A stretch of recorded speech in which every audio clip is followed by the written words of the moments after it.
And just in time for the, I guess, the unofficial start of summer. Andrea? Thank you, Howard. It's a first for Washington and perfect for Memorial Day weekend.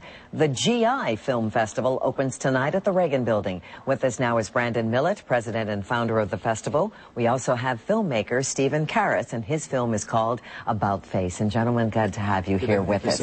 Brandon is president of the festival. 3 days of entertainment and information, education. What's going to be happening? Absolutely. We have 22 films we're screening over the course of the weekend. We have some classic films, for example, like Forrest Gump.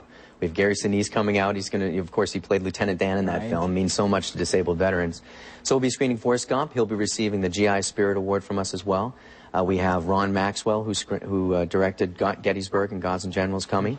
We also have some brand new films, and that's where Steve's film comes in. Well, before we get to the brand new films, I received a letter from a woman I met years ago, Stella Garcia, and her late husband, Fernando, was in the Korean War. And she said over the Memorial Day weekend, everyone talks about World War II and the Vietnam War and go down to the wall. But people forget about Korea. Are you remembering Korea among the films? We are remembering Korea. And we have a Korean War veteran by the name of James McKeechan. He's a Silver Star recipient. Yes. He's an actor, if you remember, from Perry Mason. Absolutely. He had his own series at one time. He did, Tenafly. Yes. And he'll be coming out, and he's done an audio CD called Voices.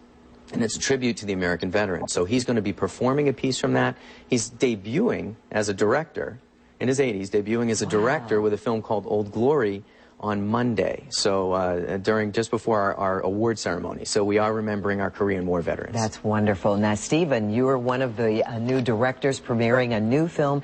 Yours is called About Face, and it's amazing. It has a relationship to an interview we had just a few minutes ago, and to Channel 9. One of our former employees is the focus of this. Oh, yeah. Mr. Dalek, who had just written the book about Nixon and Kissinger, we had Henry Kissinger, who was one of these German Jewish GIs who had emigrated from Germany, I believe, in 1938, and was fortunate enough to return with the Allied Armed Forces after the D-Day invasion in 1944. And then you also have Peter Masters in that, and that's the Channel 9 connection. Years ago, a former art director here, and this story of these Jews who fought in the war, and basically they were put out there by the U.S. Armed Forces as decoys to draw fire.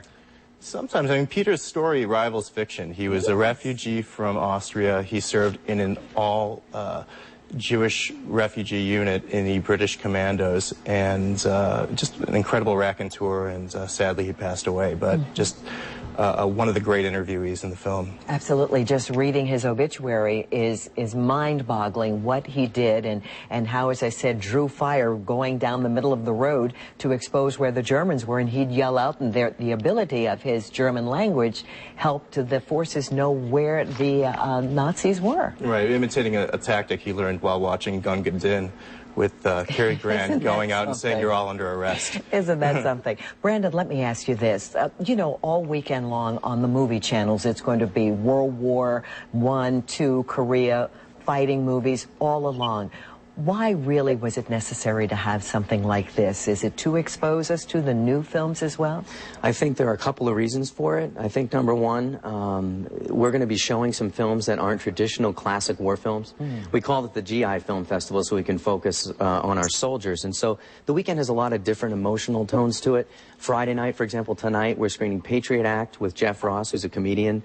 And then we're also having Arlie Ermy, everyone's favorite gunnery sergeant from Full Metal Jacket, coming as well. And then we wrap up on Monday with Old Glory, which is a very emotional film, and then a lot of different emotional tones throughout the weekend. And so it's just, we felt it was important to do something to foster a positive public image for our soldiers, and there had never been a film festival dedicated to our men and women in uniform. And one final thing, everybody can't be at the Reagan Building for the festival, and you're asking people to do something really neat for our heroes, and that's sponsor a pass. Absolutely. If you can't make it to the festival, if you live out of the state, or if you're just traveling, you can sponsor a soldier. Just go to our website, gifilmfestival.com, and go to the ticket page and buy a day pass for one of our local heroes, and just type in any soldier USA, and we'll make sure that one of our local heroes has a day at the movies. Great idea. Brandon and Stephen, a pleasure having you here with us, and we'll provide a link to that website on our website at WUSA9.com. You'll find it at the end of the hour. When we come back, it's the first of our fitness challenge teams. Find out how they did in our 12-week challenge coming up next. Stay with us.